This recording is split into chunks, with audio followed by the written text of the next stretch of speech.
Hi friends, welcome to Law Chat with Girja. I'm Girja Bhargav Patel, your host for Law Chat, and I am so excited for you to join us today. I have some amazing guests on Law Chat, and they're here to share their experiences and entrepreneurial journey with us, and through their storytelling, mentorship with us, because that is the whole point. We are all entrepreneurs and we're all on a journey, and learning from one another is the best way for us to move forward in our journey as well. And I have amazing guests who are so willing and ready to share their stories with us, their challenges and their victories and their achievements, and also their mindset. I just can't wait to share that with you, and I also just can't wait to have that conversation with them. It's such a privilege to have each and every one of them here with us today, and also it's such a privilege to have you listening in and tuning in. So let's dive in to Law Chat with Girja. Hi friends, welcome to Law Chat. I have an amazing guest with me today. Have you ever wondered about body image or your struggle with body image that a lot of us have faced or are still facing? Well, my guest today, Dee Gautam, is someone who experienced the same body image issues, but then decided to make a change for herself and to spread the mission and to share her love for the mission that she has, which is to create awareness in your body images and then transforming the industry, the dieting industry, not the health industry only, but just the dieting industry, by helping women get to the root of their struggles with food and body and transform their relationship with food forever and lose weight sustainably and not just quick diet fads. She has coached hundreds of women globally, and she's been published in many different publications as well. And I'm just so excited for her to be here today, the CEO, the founder of the Boss Body Revolution. And I know I follow you on Instagram, and you are amazing. The things that you teach are fantastic. The food that you also encourage and teach is also very encouraging, because just like you can eat stuff, you shouldn't just be withholding food all the time from you and denying yourself that. So thank you so much for being here with us today, sharing your journey, and also just sharing with us some tidbits on having a better image of our own self. Definitely. Thanks so much for having me, Girja. I'm really excited to be here. Thanks for that glowing introduction. I'm really excited to and share my journey. Yeah. So I know that right now you are in San Francisco, and that's where you're based out of normally. Normally. During the pandemic, we went to go live with my in-laws for a little while, but we normally live in San Francisco. Yeah. Awesome. And so you are the owner of the Boss Body Revolution. And when did that start? Like, when did you find that? So, do you want the short answer or the long answer? Well, actually, I do want the long answer, because that's what we love doing on Law Chat, is talking about the journey. So tell me where it all started, actually. Definitely. So as Girja mentioned, I am a personal trainer and a nutrition coach, and I run a health coaching team. We're called the Boss Body Revolution. Our mission is to help women transform their confidence through fitness and health.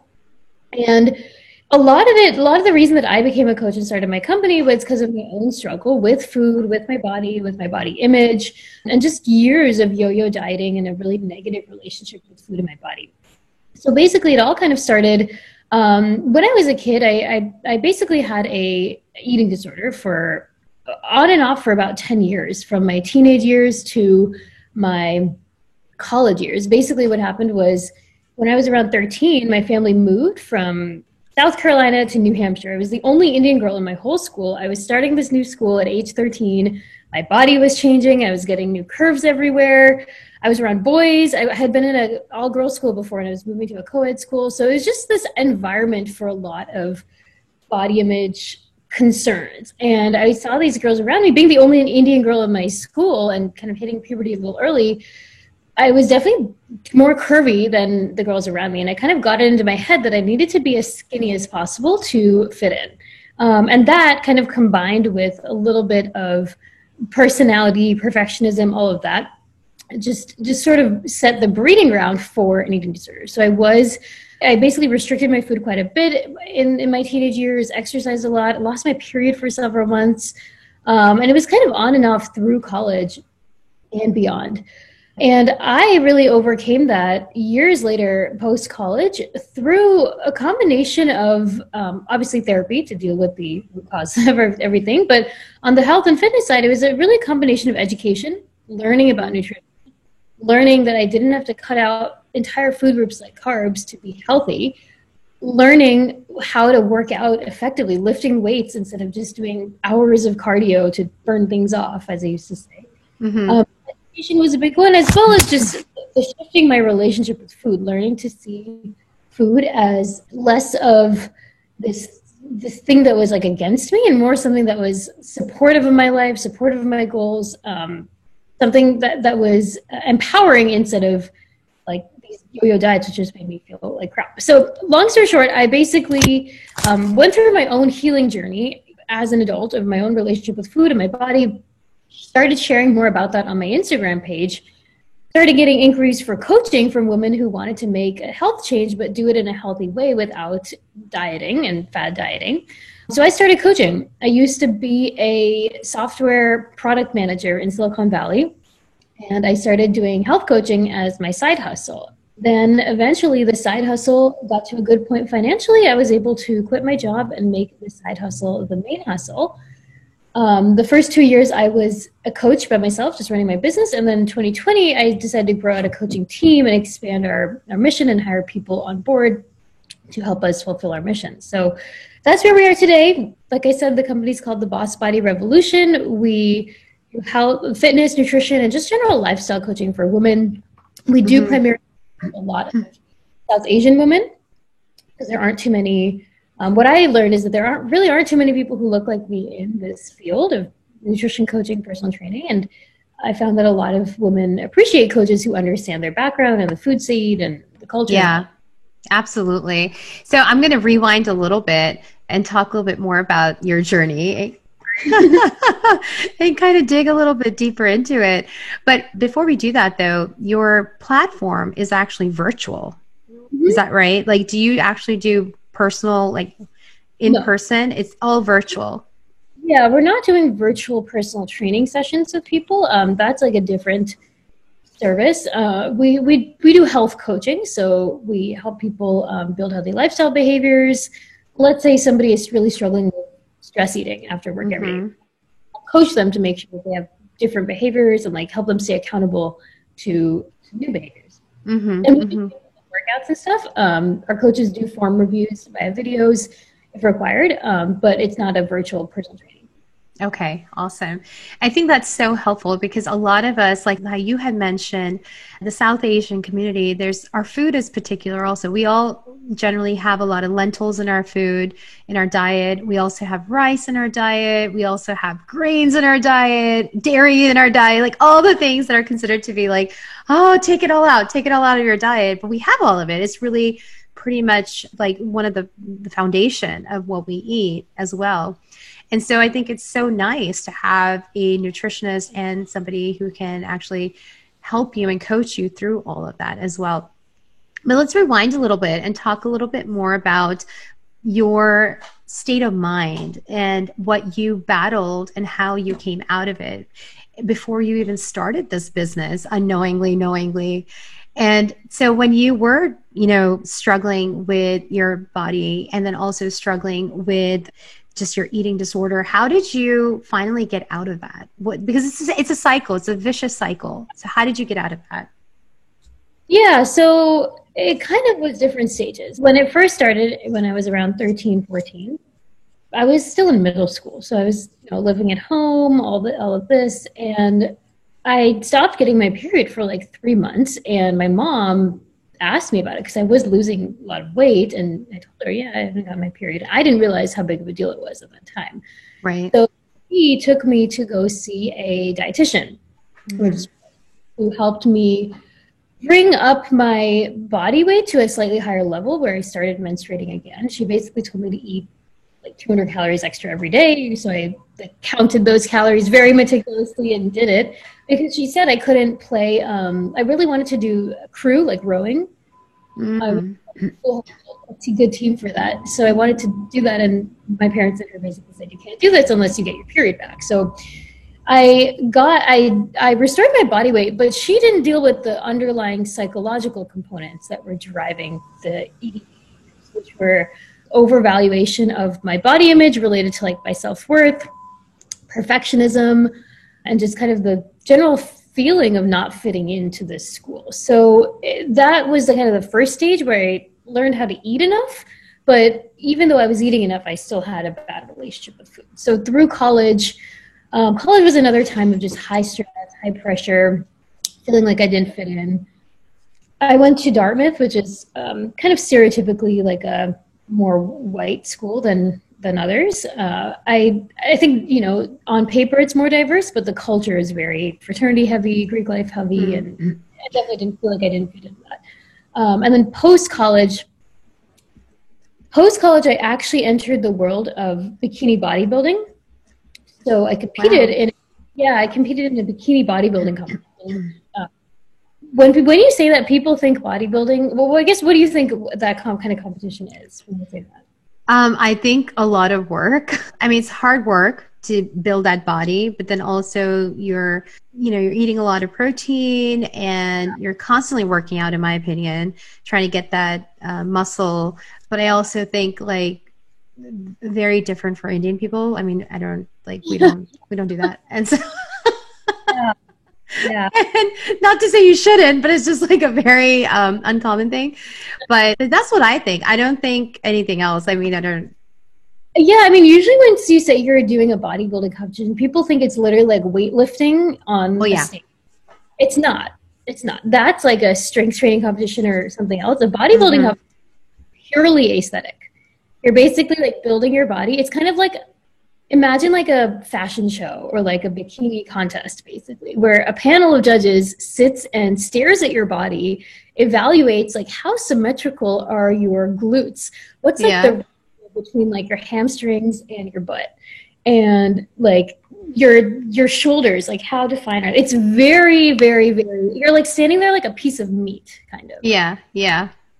So when you think about body image, right, that's definitely, you learn that your body is the way it looks is the most important thing about you, basically, because that's what you're defined by in that kind of competition. So on one hand, this competition was great because it was great for me it was my gateway into strength training. I learned how to lift weight, all that stuff. On the other hand, it was terrible for my body image. So and the diet was so extreme, so restrictive, that after that competition, I went through a period of rebounding, which basically looked like binge eating every night because I was so restricted and I had such a bad relationship with food. So flash forward like 6 months after that competition, I was just in a really rough mental space. I had just quit my job at this point, was struggling with all these food issues, had a lot of anxiety too. So then I dragged my butt to therapy. That's kind of when my healing journey started. And that's sort of what kicked it off. So to answer your question, I think that was your question. How to Well, I feel like you were still struggling though through the whole time with the psychological aspect of the whole body image issue from middle school onwards until you went to therapy and started really flushing that out. But it's incredible that you were able to still lift yourself out of it when your mom took you to the doctor. And from there, did you ever have a relapse before you were doing, the competition? Did you ever have a relapse into the eating disorders? The thing is, like, I don't think I knew I had an eating disorder.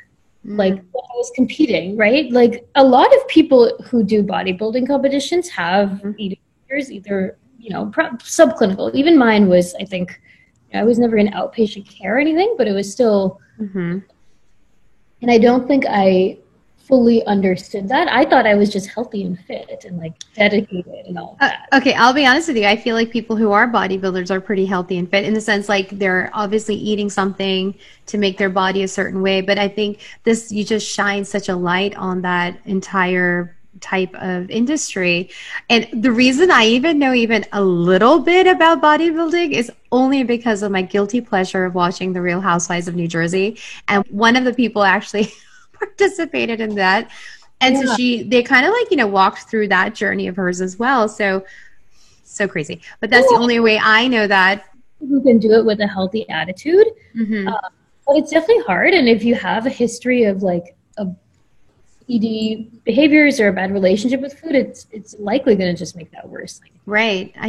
I love that. I didn't even think about that. And I think we don't think about it. A lot of times we don't even realize we're in the middle of a struggle because we're always trying to deny it. And we're trying to get to what we think is where we will find our joy or we will find our happiness. But we need to find that today in the middle where we are.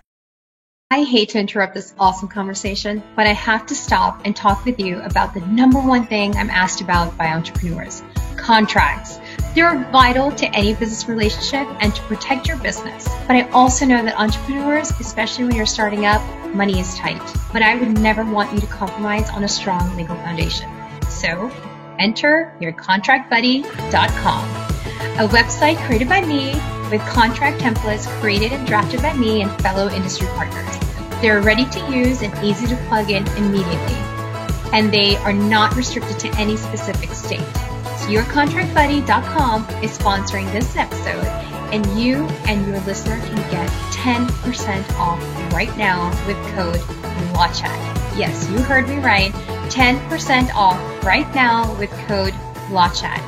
And now, back to our awesome conversation. So when you went to therapy, what were some of the aha moments that you received at that time?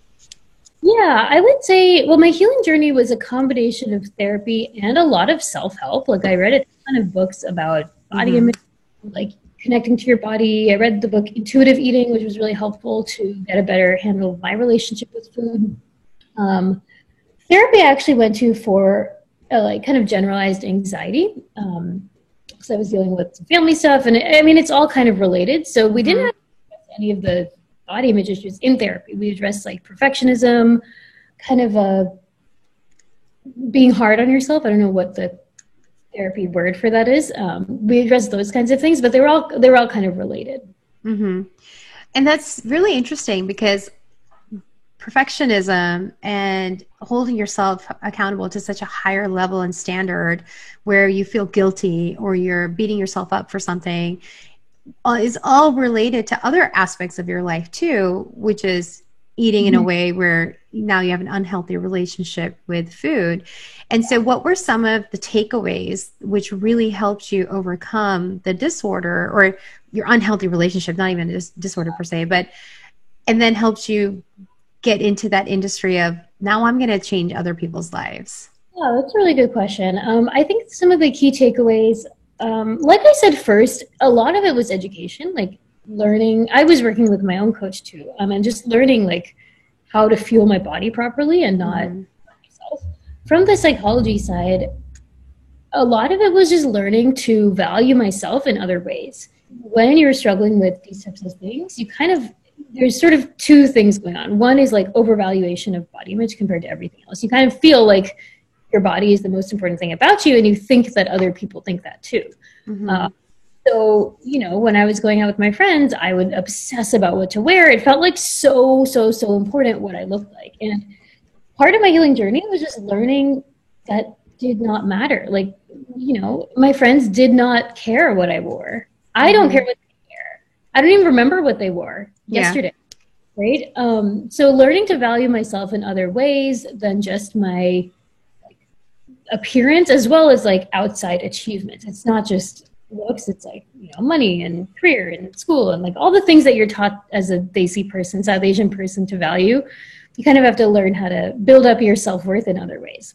The other thing was, I think eating disorders are often a control thing. You feel like it's one thing you can control, and it's learning to let go of control a little bit was big. Mm-hmm. And then the last piece was learning to feel connected to my body. So when you are on these diets or have all these arbitrary food rules, you're eating based on outside cues, right? You're eating because you eat no carbs, and you're not listening to your body, or you're kind of overriding your body's internal cues. So a lot of my own healing journey was learning how to connect to my own hunger and fullness cues. We all have those internal cues, right? If you've ever seen a toddler eat, what do? When they're full, they literally throw their food around. They just, they don't eat. And when they're hungry, they cry. They know when they're hungry. But as adults, those cues get so overridden with emotions, stress. We eat for reasons other than hunger. With diets, right? We eat because the diet's telling us to, not because we're hungry or full, which is so many other things, social events, all this stuff. So I read this book called Intuitive Eating, which was written by two dietitians to help women who are recovering from eating disorders, I believe. And they really helped me. That book really helped me learn how to connect back to my own satiety. I love that. So it's learning to value yourself in other ways. And so what are some of those ways that you started valuing yourself outside of the paradigm that was set for you? I would say the ways that I learned to value myself are in my abilities and like my intellect and ability to like connect with people, like kind of go-getter, self-starter attitude with like starting a business, creativity, all of those aspects. And so did you actually actively go and say, okay, I'm going to educate myself and now I'm going to start helping others? Is that the time frame when you started doing? I started coaching towards the end of my post-bodybuilding recovery. So when I first started coaching, I was very focused on just nutrition, workouts, like here's your plan, here's your workouts. That's kind of it. We didn't talk about the deeper stuff. And as I went through my own journey and I learned what really drives people's health behaviors, how your relationship with food is so important for lasting health success, then I started incorporating those elements into my program with clients. That's awesome. And then I love that because through your own experience, you're really able to impact others in a deeper level than just hey, this is your nutrition and this is what you need to do and this is your plan. And then letting go of control, I think, is such a hard thing for most of us because especially if you're type A perfectionist, letting go of control of whatever the situation might be is very tough. So how did you, in a tangible way, do that? Yeah, I think that was a journey, a work in process. But there's a lot of like different exercises you can do. One exercise I have clients do is when they're feeling really stressed out is to draw a line on a piece of paper and on one side of the line, write down everything you're stressed out about on a piece of paper. And then pick out of those things, what are the things that are in your control and what are the things that are out of your control. And I think that that really helps focus your center of attention into only the things that you can control and just kind of like accept that there are things out of your control. The other thing is that eating disorders and most mental health issues, right? They're so specific person to person, like what is causing your thing. And it really depends person to person, right? One woman's ED might be caused by sexual trauma, for example, right? And feeling like her body is not in her control and all of that. And that, the healing for that is going to look different than somebody like me who felt like I just wanted more control about the way I looked and fitting in and all of that. I think it really varies person to person. I also want to specify, I know as we're talking about this, it seems a company might focus on like eating disorder recovery, but we don't. We're generally like a health, like lifestyle coaching. Right. Where most of our clients want to lose weight. If you are struggling with an eating disorder or really bad body image issues, you should go to therapy and not a weight loss program. Right. And I think, though, that your program, though, even though that's not what you do, but the fact that you have experienced it and you've also gone through your own healing journey, which probably still continues in some aspects, you're really able to empathize and connect with your clients as well in their journey, because I'm sure a lot of people come to you and they're also probably at their lowest or kind of almost getting there, if not there. So I think that's an incredible aspect that you provide and a unique perspective that you might be giving to your clients as they come to you. Yeah, and so just kind of like rehashing, just repeating what you had said earlier. So connecting to your body and really listening to your body. I think it was such a great analogy what you gave about the toddler, because, as little kids, we're always, or parents, we're trying to like force feed our children. And one of the best advice my mom gave me was like, they're never going to go hungry. They're going to eat. Just don't like run after them, because you're now forcing them. And we don't realize that their stomachs are like so small and tiny. And we're just like, and that was one thing I am trying to do with my kids, was that I wanted to, from the beginning, have a healthy relationship with food. And I'm not necessarily the best at it, but at the same time, I don't want them to feel like they can't eat this, they can't eat that. But I'm like, we need to have a balanced diet, whatever that might be. You can go eat your chips, but we need a balanced diet. So it's off limits like that, it just makes people want them more. Yes, I agree. Your kid that this is a special thing that you can't have. So when you do get it, you should go crazy and eat the whole bag. That's what I used to do, because my mom was pretty health conscious and didn't keep junk food in the house. And so when I would go visit friends, I would just raid their pantry and all the things. Mm-hmm. I think that's so true. It kind of goes to our psyche and the way we perceive everything. So now fast forward, and now you started doing this side hustle of coaching. You just kind of fell into it, right? Or was it something that you very intentionally started doing? I started my Instagram page just because originally it actually started because I wanted to share lifting tips for women. Like because I was competing in my bodybuilding contest when I started my page, and every time I would go work out, there would be 0 women lifting weights. I'd be the only South Asian person in the whole gym. And so my original handle was called Squats and Samosas. Highlight that. Yeah, and I would post little funny educational videos of like how not to bicep curl, and I would do it super wrong, exaggerated wrong, but people in a way that people do it.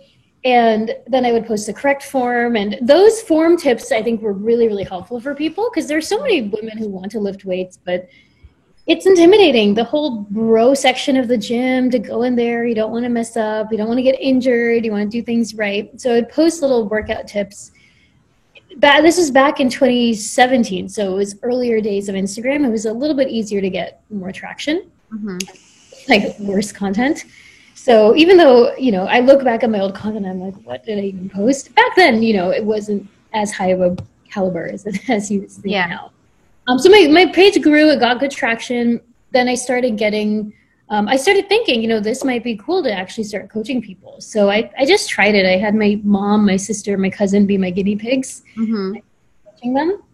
And then simultaneously I was getting inquiries from people in my DMs. So I decided to go get certified as a personal trainer, as well as in nutrition too. Took a few clients on the side. This was like a total side hustle. I was like sneaking out during my lunch break to do sales calls, and like come home at 6 p.m. and like coach clients for 2 hours. Like it was a lot of work. Right. And then it just there was just good traction, got to a good point, and I decided to just leave and go full time. That's awesome. And it is truly a lot of work to have 2 businesses, or, working somewhere full time and then having a full-time business, because business, it's not a part-time thing that you do. And so and then the more you get into it, the more immersed you are in. And I also feel like the more obsessed you get with your business, because you're like, oh, this is wonderful. And you're enjoying it. So it's 2017. When did you actually go full-time and leave your 9 to 5? 2018, March 30th. And then when you did that, were you scared? Were you just like, gosh, what am I doing? Or this is the best idea ever? It was mixed. I think on one hand, I have always had like an entrepreneurial spirit, as they say. Like I was kicked out of summer camp when I was a kid for selling friendship bracelets. No way. I am exaggerating. They came and told me that if I didn't stop selling them, I wasn't allowed to sell to other campers, and I had to stop, otherwise I'd get kicked out. I had late high school, I had a bakery business from my house called Miss Macaroon. I sell French macaroon. So in college, I had a small startup. We didn't end up making any money, but it was a perfume recommendation website. Because I grew up this is a total sidetrack, but I promise we'll get back to the main track. I grew up in rural New Hampshire, and the closest mall was like 2 hours away. And one day I read perfume, and I was like, I need to buy perfume. I don't know how to do this online because I can't smell anything. So I thought it would be cool to have a little like quiz that gives you recommendations, and then you can get like a little sample, try before you buy kind of. Wow. So I dragged my husband into it. My boyfriend at the time, Yeah. he happened to need a project to do for his final computer science class. I happened to need somebody who could code, so I dragged him. He was not. Yeah. After the class ended, he just was like, I am done with this, bye. It was not good to work together. It was not a good experience. But it kind of was my first step in this world of like technology and entrepreneurship. And that led me to my first job, which was in the software industry. Mm-hmm. Mm-hmm. What was your original question? I'm sorry. I was just so intrigued by the whole entrepreneurial concept of creating this perfume, smelling, like tester. How did it work out? Was it successful, or was it like, Yeah, we got to the point where we had a good quiz that gave you good recommendations, and it was a really cool, like now that I think about it, I'm so sad that we didn't pursue it. But you could enter a perfume, like let's say you like, what's a perfume you like? I like Allure by Chanel. Oh, that's so funny because our company was called Allure Me. No way! Called Allure, yeah.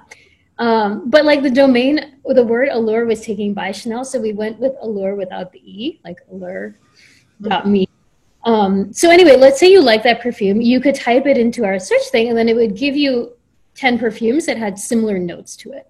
Mm-hmm. Or you could do that one, and then we also had a quiz where it was like a 15-question quiz about like what kinds of smells do you like, this and that, what kind of flavors, because your flavor and smell is interlinked. And then it would give you I don't want to go too in depth into this, but there's different like categories of perfumes, like floral, woodsy, this and that, and it kind of give you like a map of like. That's incredible. And then it would give you like recommendations. So the revenue model, initially I wanted to do like we send you a sample box, and then you try before you buy, can wear it around, see what it smells like through the day, because perfume changes through the day. Mm-hmm. You get a coupon to buy the full bottle at a discount or something like that. Mm. We got to the point where we ordered a bunch of samples to test it out, but then we graduated and my husband didn't want to do it anymore, so we stopped. I'm like envisioning how actually Sephora would have bought you out or something, because it is such a brilliant model. I mean, even now, before, and this is such a sidetrack from what we were talking about, but then we're going to get there. But I remember like Neiman's, Saks, whatever, they all used to give all these free samples. And now they actually don't, like you have to actually request it or buy it. I mean, people actually sell, like Sephora sells samples, and it's so crazy to me. But that is such a brilliant model though for people. I mean, 2020, that would have been awesome, I think, for those of us who wanted to shop, but I love that. The same year that we did that, another company doing something kind of similar, but they had like a subscription. They got accepted into Y Combinator, which is like a really famous startup accelerator. I was like kicking myself. I was like, darn, we should have pitched to them. But we did win in a like little competition at our school. We got like 3rd place or something. Yeah, well, it's a pretty brilliant business model. So that's awesome. And then after that, after you're just like, okay, done. We'd worked all this, done. We're not doing this anymore. And then you started, I think the original question was. Yeah, you asked me like, how did I feel quitting my job? How did you feel quitting your job? I think I felt a little bit scared, but under it all, I knew it was the right decision. I knew that I was kind of an entrepreneurial person. I was not happy in my job. I was like completely okay. Let's say that. There were days I was unhappy, but on average it was very neutral. And that's just not how I wanted to feel. I also, was in my I was like, 26, 25, had no kids, no mortgage, low risk. I didn't have a husband, but I had a very long-term boyfriend. We were going to get married. My parents did tell me I should get married and then quit my job, so I have financial security.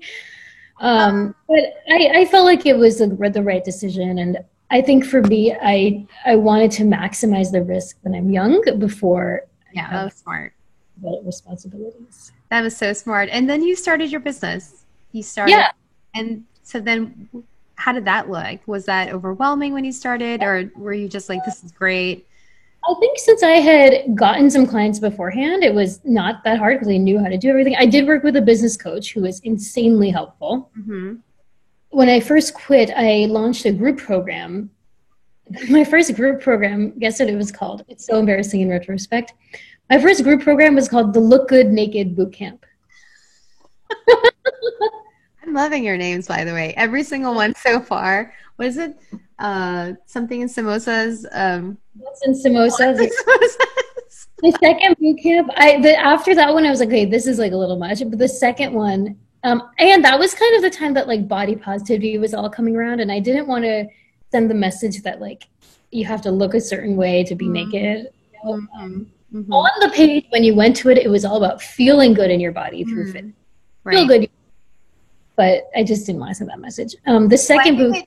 I think that speaks volumes, though, about when we're choosing titles or when we're choosing business names, because that also evokes emotion. And if the emotion is not aligned with the emotion you're trying to have your clients feel, then I love that you were like, you reassessed it and you changed it. Yeah. Yeah. Thank you. Yeah. It was also like some clients were asking about the credit card charges. Like their husband would see this thing on their card that said, Look Good Naked Bootcamp. Or they use their parents' credit card for some. The second bootcamp was called Eat, Slay, Love. Like it. How did that go? That was good. That one was just nutrition and not workouts. Both had good traction. I really liked the online sales, marketing, Instagram. Right. So was the boot camp like a gateway into a bigger membership program that you had, like a longer, or was it just little mini boot camps that you were just doing? Yeah, the first one was 12 weeks and the second one was 8 weeks. So I didn't really have a thing to do after that. It was either like you do one-to-one coaching or you do one of these programs. As time went on, I found ways to kind of have it be more consistent. So what were some of the challenges that you faced when you first started your business? I think a lot of the challenges were mental, imposter syndrome, anxiety, perfectionism, feeling like I needed to prove myself to all my colleagues in the tech industry who did not care what I was doing, but I just felt that pressure. I think another challenge was I am in the middle of Silicon Valley, right? San Francisco. And the type of business that I was running, at the end of the day, it's like a small business. It's not like a Uber, right? And everyone was, always asking me, it's like, oh, do you have an app? How are you going to scale all this stuff? And I was like, I'm just a coach. I just want to coach people. I'm not trying to build the next,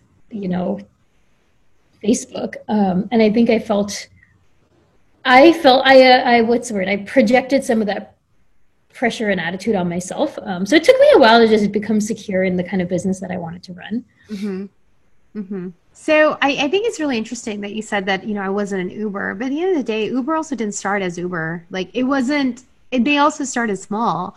And I think everybody has the potential to scale. We just have to have the vision and the guidance to do that, and the desire, in my opinion, as well. I guess what I'm trying to say, just to clarify, is I felt like in Silicon Valley, the metric of success was to have a venture-backed, infinitely scalable business IPO, right? And at this moment, I do not want that kind of business. I wanted, and I still kind of want, more of like a lifestyle business, which is why my business is set up the way it is. There are parts of it that I want to scale up, but at this moment, I don't think I'd want it to become like a IPO type business. Yeah, it's actually really cool you just said that, because a lot of times business owners may not be doing exactly what their education was in, per se. And so, especially when you have shifted away from what your education was or what you thought you might be, there is that imposter syndrome that comes in, or a limiting belief that I can't do this because I have to, one, prove myself to this entire group of people that don't care. They don't care about you, but you just need to prove to yourself to them. But then also you're using, how you said, their metrics to gauge your success, when the reality is your success has maybe not even be gaugeable by what these metrics are. And I see that a lot. I mean, I think even in my business, yeah, I'm doing law. I educated myself to do law and all this stuff. But the way I am practicing law is not the way a traditional practice is. And so sometimes I'm also thinking, you get those feelings like, gosh, what am I doing? Doubting. And it's kind of like, you just need to stick to what you love and stick to the plan of what you're doing, in the sense of, if you look here, you look there, you're going to get distracted. And you might get distracted with what their metrics are when it may not even be applicable to you. So it's nice that you were able to see that and understand it and then move forward from that. Yeah. That's really cool. Yeah, no, I think it was good to realize that and just have more just internal security of what I'm doing and who I am. Yeah. And so now your team is growing, and now you are growing. And so how did you guys get to this stage? Because this was what, back in 2018 or so when you first started? In 2019, I'd quit my job. I was doing things on my own. Mm-hmm. 2020 is when I grew out a team. So I realized that I like coaching, but I like being creative more, like making Instagram posts or making products, making courses, things like that. Yeah. But I still wanted to have a coaching element of my business and do some of it. And I also realized that I wanted to have just having like me being a coach, coaching people was not fulfilling me as much as I thought it would. It was just, they kind of talk about laptop lifestyle and freedom and all of this. But it felt like, yes, I had freedom, but I had nobody. I could go travel, but nobody was free to travel with me. I thought that that's what I wanted, just be able to do whatever, whenever. But I realized that's not what made me happy. And I think what made me happy is having a mission and driving towards that mission, instead of just being like a freelance, I guess, coach. I think that, a lot of people are happy with that. And I think my personality, I wanted to do something bigger. So I decided to have more of a mission, improve the confidence of women through fitness and health. Right. And I could not fulfill that mission by myself. So I decided to recruit a team, grow out our other products and things like that. And I really like running the business and being the CEO and doing those things. I still do coach and I like it, and I take some clients, but I like managing our team also. I think that's so true of any CEO, is that you are the visionary, and eventually you do have to let go of some of that control, hire the right team. So how do you hire the right people? How do you know what are some of your top 3 tips on hiring the right team? Yeah, a lot of this I learned from my husband, because he's hired people at his jobs and I hadn't really been part of the recruiting process at the places I worked at. So I think what he had me do is make a rubric of the top qualities, the things that I'm looking for, and then kind of a 1 to 5 scale of what that looks like, if they're above expectations or significantly below expectations. So there's the technical skills, how competent are they with the actual job you need to do. There's the culture fit. How much would you like to hang out with them? How's their vibe with the rest of the team? And depending on the role, there may be other things, right? For hiring a coach, one of the things that I look at is their online presence. If they have a good, Instagram page, they're sharing educational content, they are kind of seen as an expert in their area, that's a good thing, rather than, because our business is online and so many of us love through Instagram and all of that. Right. Great. I love that. I think it's really hard sometimes as business owners to hire the right team. And then going through the ins and outs of that can be so demoralizing at times. What I realized is hiring on, I forgot to mention the values. So the technical skills, culture fit, and values too. That's so. Yeah, I agree. The value system is definitely very important. So now you're a certified personal trainer and a nutritionist and a coach. When did you get that certification? Was that before, after? Yeah, in 2017.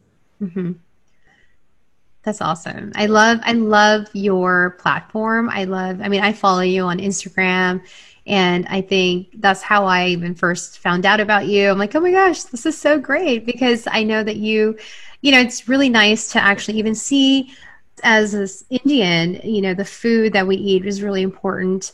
but then also you're like, how do I get away from this? Because this is what we eat. I don't know what to like replace it with.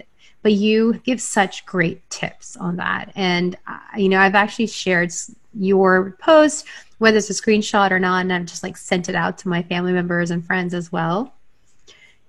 Because it's a very common question, at least among South Asians. Is there a nutritionist that is South Asian because they understand our food?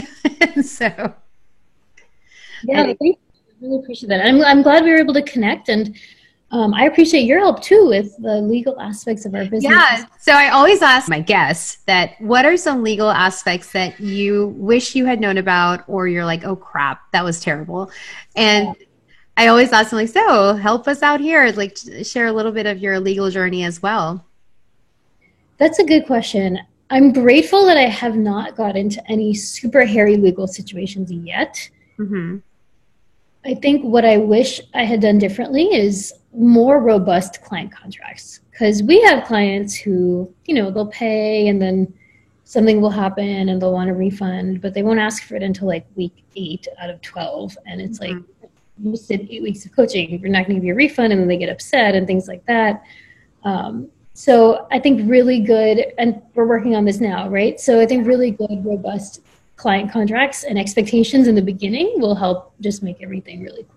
Yeah, I bet, because I feel like, in coaching, especially if it's like health and fitness, people are expecting to look like a bikini model at the end of the day. And it's kind of like, well, no, that can't be for everybody because your body type is inherently not like that. So, and I think you're right. And I'm so glad we've been able to work together on that aspect of your business. It's been really, really fun working and really also understanding the health and fitness industry as well along the way. So this has been really cool.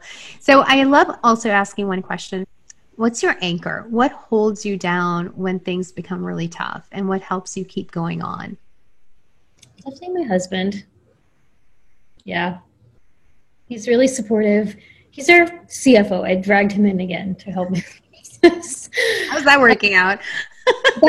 Yeah, because it's not like he does everything. He has like one scope and knows what to do, and he's good at it. But yeah, he's really supportive. He's really, really logical, sometimes to a fault. So if I'm stressing out about something, it's usually like irrational thoughts of like, oh my God, I posted this thing on Instagram and nobody liked it. Or that's a bad example, but usually like I'm thinking there's some like cognitive distortions going on if I'm feeling upset about something. You just identify, think logically, stay supported. Yeah. That's so nice to have someone to balance that out, especially if it's your partner, because it's the people you're surrounded by all the time, and they probably see the best and the worst of everything that's happening. So that's I think that I'm like a pretty risk-friendly person. Like I like to take risks. If it was up to me, like all our money would be on like high risk stocks in the stock market. But he is very much like a more grounded person who is okay taking some risk, but not like he would never quit his job to start his business. Right. At the same time, he does not want to do that. Right. He likes stability. Yeah. So we balance each other out well in that. That's awesome. I love that. And I know that you were talking about disrupting before in a different aspect, but now how are you disrupting your industry? What are you doing that is just creating waves in what you're doing? First is culturally sensitive health coaching and nutrition coaching specifically. There really aren't too many coaches that focus on a South Asian demographic. Not all of our clients are South Asian, but the majority are. And we have a lot of resources for South Asian women, nutrition resources, recipes, all of that. The second is, and this is why I named it Boss Body Revolution, is really a revolution against diet culture and these stereotypical diets that women go on when they want to lose weight. Like when women want to lose weight, I want them not to think first of like, oh, should I do keto or Atkins or whatever, cut carbs, but instead like focus on shifting their habits, their behaviors, eating the right amounts for their body instead of starving, being in education, like understanding, yes, I might need to be in a slight caloric deficit, but it doesn't need to be. Right. Like a full on, let me eliminate everything from my diet. Yeah. I've learned so much through this entire conversation with you. And I love that you are promoting like a healthy relationship with your body and with the food intake and just living a lifestyle that suits you best. I love that about your platform. Thank you. But yeah, I mean, it's truly amazing, and everybody should check you out. And what are some ways that people can connect with you?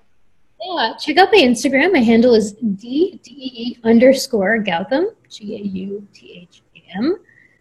You can check out my website, www.bossbodyrevolution.com. We have a bunch of free downloads on there you can get. If you're interested in coaching, you can press the apply button and book a call with my team. And I am about to release a healthy South Asian healthy eating ebook. It's called the Fit Desi Food Guide. So if you are a South Asian person who wants to improve your health and learn how to incorporate your cultural foods, stay tuned for that. It'll probably be out by the time this podcast is released. Yeah. Or anybody that enjoys South Asian food. It's a great way to figure out how to incorporate that into your diet. So yeah, and of course I'm going to have everything in the show notes so people can access you through that as well. So before we say bye though, what is your favorite? I know you talked a lot about self-help and books. So which one was the one that really made such an impact in your life? I would say, I think the book Intuitive Eating. It's not, the principles that I use to coach. I don't do that fully to coach clients, because if you do desire weight loss, intuitive eating is not always the best strategy to get there. But for kind of healing your relationship with food, connecting back to your body, that was the best book that I read. Awesome. And I'll have that in the show notes as well. And are you a coffee or a tea drinker? I do coffee in the morning and tea in the afternoon. Nice. Herbal or like caffeinated? Usually caffeinated, but it depends on what time. If it's 6, 7 p.m., I'll try and drink herbal tea. I do like drinking fennel water at the end of the day before I go to bed, just to help me.